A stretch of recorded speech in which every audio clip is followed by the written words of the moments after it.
Welcome to the deep dive. We're not just scratching the surface today, we're really going deep into something important.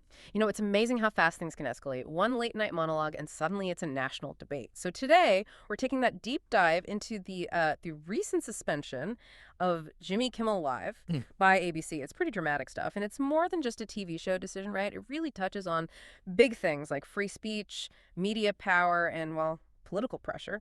We're basing our discussion today on excerpts from a piece called Kimmel's Suspension, Free Speech Under Siege. It gives a really detailed look at the sequence of events and the reactions. So our goal here for you listening is to unpack this whole thing, the specific incident, the decisions that led to the suspension, and the really passionate responses from, different political sides. We want you to get the different viewpoints clearly, but we're not taking sides. It's about understanding what happened. Yeah. Exactly. And it's a fascinating opportunity, really. We get to pull together all these different pieces. You've got the jokes, the official statements, corporate moves, political reactions, and see how they all interact, how media, politics, and this whole idea of free speech are sort of bumping up against each other right now. That tells you a lot about the environment we're in. Okay, so let's get into the moment it all started, because sometimes one comment just lights the fuse. The main event, the thing that kicked this all off, was ABC suspending Jimmy Kimmel Live. And it wasn't quiet. It made headlines immediately. And the root of it all, the specific trigger, was something Jimmy Kimmel said in his Monday night monologue. He was talking about a really sensitive topic, the killing of conservative activist Charlie Kirk. Right. And here's the line that caused the explosion. Our sources quote Kimmel saying the MAGA gang was desperately trying to characterize this kid who murdered Charlie Kirk as anything other than one of them and doing everything they can to score political points from it. Those words, they hit the airwaves, and wow, the reaction was fast. It really was. It's quite striking how a comment like that, especially in that late-night context, can just instantly ignite such a strong response from conservative figures. Yeah. It really speaks to how charged the political climate is, Yeah. A statement gets picked up, amplified almost instantly through social media, news outlets, Yeah. and boom, there's immediate pressure on the network, on Kimmel himself. It shows how quickly things can mobilize. So you had Kimmel's monologue, the immediate outrage, and then things started moving beyond just talk. Real steps were taken. And a key person who stepped into the fray pretty quickly was FCC Chairman Brendan Carr. Yeah, he did an interview, I think it was with Benny Johnson, a conservative podcaster. Right. And Carr didn't issue an order, but he urged individual licensed stations to step up. Coming from the FCC chair, Right. Well, that carries weight, doesn't it? Oh, absolutely. It's a significant signal. When an FCC chairman says something like that publicly, even if it's not a direct mandate, broadcasters pay very close attention. Their licenses are on the line, fundamentally. So a comment like that, even phrased as urging them to step up, feels like pressure. It raises the stakes for the stations airing the show. They have to think, is airing this worth potentially attracting negative attention from the regulatory body? It's a subtle but pretty effective way to influence things. And it wasn't just theoretical pressure. We saw a very quick corporate reaction. Soon after Carr's comments, Nexstar Media Group, which, our sources say is the biggest owner of local TV stations in the U.S., they announced they were preempting Kimmel's show. So they acted even before ABC, the network itself, made its move. That's right. It shows the affiliates felt the heat or perhaps anticipated the direction things were heading. And then came the final step in that sequence. ABC announced the show, Jimmy Kimmel Live, was suspended indefinitely. And that's a huge decision for a network. Suspending a flagship show like Kimmel's indefinitely, that's major. It really highlights the intense pressure media companies are under from, well, all sides, political groups, the public, maybe even advertisers. They're constantly balancing creative freedom, audience reaction, political sensitivities. It seems in this case, the pressure to suspend outweighed the reasons to keep it on air, which says a lot. Okay, so the suspension happens. But that wasn't the end of the story, not by a long shot. Right. It triggered a really strong backlash, especially from Democrats, lawmakers, media figures. Their message was pretty unified. They saw this as politically motivated, a threat to free speech. And they weren't shy about saying it. Some really strong quotes came out. Senator Chris Murphy from Connecticut, for instance, he posted a video on X calling it a red alert moment. Really dramatic language. He warned, and I'm quoting here, "If you don't raise your voices right now about the assault on free speech, there may be no democracy to save a year from now." I mean, that really frames it as critical. Yeah, that's incredibly stark language. A red alert moment, connecting a show's suspension directly to the survival of democracy itself. Then you had Senate Minority Leader Chuck Schumer. He said the suspension should alarm all Americans, and he insisted it must go to court, which implies he sees a legal or constitutional issue there. Mm-hmm.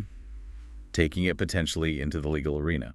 And California Governor Gavin Newsom called it coordinated and dangerous, flat out accusing Republicans of censoring free speech in real time. It's fascinating, isn't it, the consistency in framing it that way? Assault on free speech, censorship, threat to democracy. These aren't just casual criticisms. They're using language designed to signal a fundamental crisis, to really rally their base and put maximum pressure back on ABC and those they see as responsible. It elevates the whole thing. And it wasn't only politicians. Other voices joined in too, like Tommy Viator, former Obama aide, co-host of Pod Save America. He just called the decision absurd. Right, and Viator's take is interesting because he added a bit of nuance. He seemed to acknowledge that maybe Kimmel's original statement wasn't perfect, that maybe a factual correction could have been warranted. But, he said, suspending or canceling the show is a wild overreaction. Oh. So that distinction's important. It suggests that even some critics of the content felt the consequences the suspension went way too far. It wasn't just defending Kimmel, but pushing back on the network's response itself. Okay, so let's pull back the lens a bit, because this Kimmel situation, well, it didn't happen in isolation, did it? There's a pretty direct comparison to be made, one that a lot of people pointed out. This suspension came less than 2 months after CBS canceled Stephen Colbert's late-night show. Exactly. Two major late-night hosts, both known for political commentary, facing serious network action in quick succession. That definitely raised some eyebrows, makes you wonder if it's part of a bigger pattern. Well, connecting those dots, you see, both moves sparked significant criticism from Democrats. Even back when Colbert was canceled, lawmakers were warning it could look politically motivated. So having the Kimmel suspension happen so soon after really amplified those concerns. Is this just coincidence? Or does it signal, a growing sensitivity, maybe even vulnerability of networks to political pressure, particularly concerning critical voices? It certainly raises questions about the climate for political satire and commentary on major platforms right now. So let's bring it back to you listening to this. Why does all this drama around late-night TV matter? Why should you care about these network decisions? Well, it matters profoundly, actually, because these incidents aren't just about entertainment. They're reflections of these really intense ongoing struggles between media platforms, political forces, corporate interests, and this core principle of free expression. And it's all happening in this incredibly polarized environment we're in. Understanding these dynamics is, I think it's crucial for you.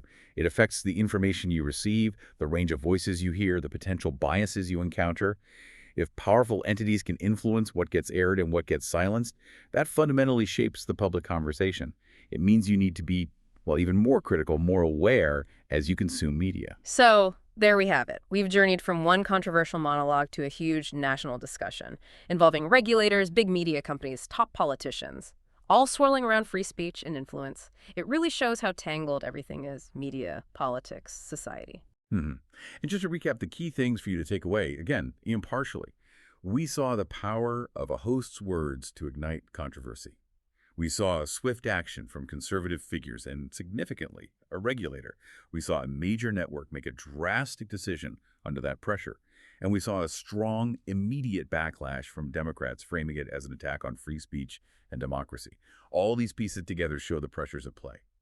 We talk a lot about free speech in terms of who gets to say things, but incidents like this really underscore the power of the platforms themselves, their power to amplify certain voices or to effectively silence others through decisions like suspension. It makes you wonder, how do these events change how we think about free speech when these big institutions have so much control over the airwaves, so to speak? What does free speech mean when access to the audience is controlled by entities balancing so many different pressures: commercial, political, regulatory? It's definitely something worth thinking more about. Absolutely. Something for all of us to keep considering. What are the implications for media, for politics, and just for how we all get and share information? Thanks for joining us on this deep dive. We hope it's giving you some valuable perspective on these complex issues.